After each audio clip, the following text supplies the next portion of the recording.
जय श्री राम। राधे राधे फ्रेंड, हमारे चैनल में आप लोगों का स्वागत है। आप लोग के बीच में एक नाच गीत लेकर के आई हूँ। अगर आप लोगों को पसंद आए तो लाइक शेयर सब्सक्राइब आप लोग ज़्यादा से ज़्यादा करें, दुलार प्यार अपना हमें ज़्यादा से ज़्यादा दें। तो चलें, आप लोग एक लाचारी गीत सुने। आप लोग को पसंद आए तो कमेंट बॉक्स में ज़रूर लिखें लाचारी गीत आप लोगों को कैसा लगा।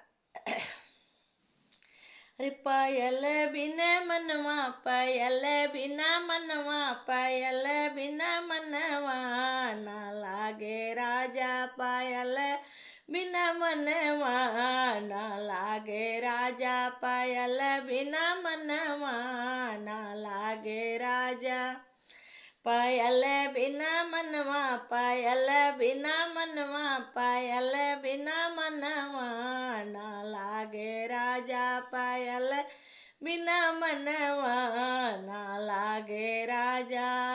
अरे सासु बिना लागे, ससुर बिना लागे, सासु बिना लागे, ससुर बिना लागे, ननद बिना, ननद बिना मनवा ना लागे राजा, ननदी बिना मनवा ना लागे राजा। पायल बिना मनवा, पायल बिना मनवा ना लागे राजा, पायल बिना मनवा ना लागे राजा, पायल बिना मनवा ना लागे राजा। अरे जेठ बिना लागे, जेठानी बिना लागे, जेठ बिना लागे, जेठानी बिना लागे, जेठ बिना लागे, जेठानी बिना लागे।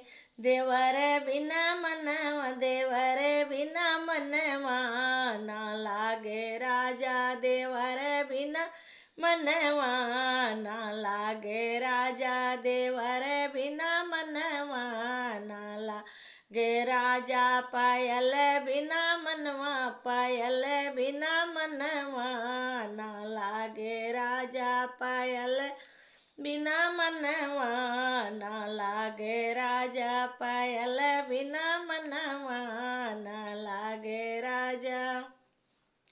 अरे टोला बिना लागे, पड़ोसी बिना लागे, टोला बिना लागे, पड़ोसी बिना लागे, यार बिना मनवा ना लागे राजा, है यार बिना मनवा ना लागे राजा, है यार बिना मनवा ना लागे राजा। पायल बिना मनवा, पायल बिना मनवा, पायल बिना मनवा ना लागे राजा, पायल बिना मनवा ना लागे राजा, पायल बिना मनवा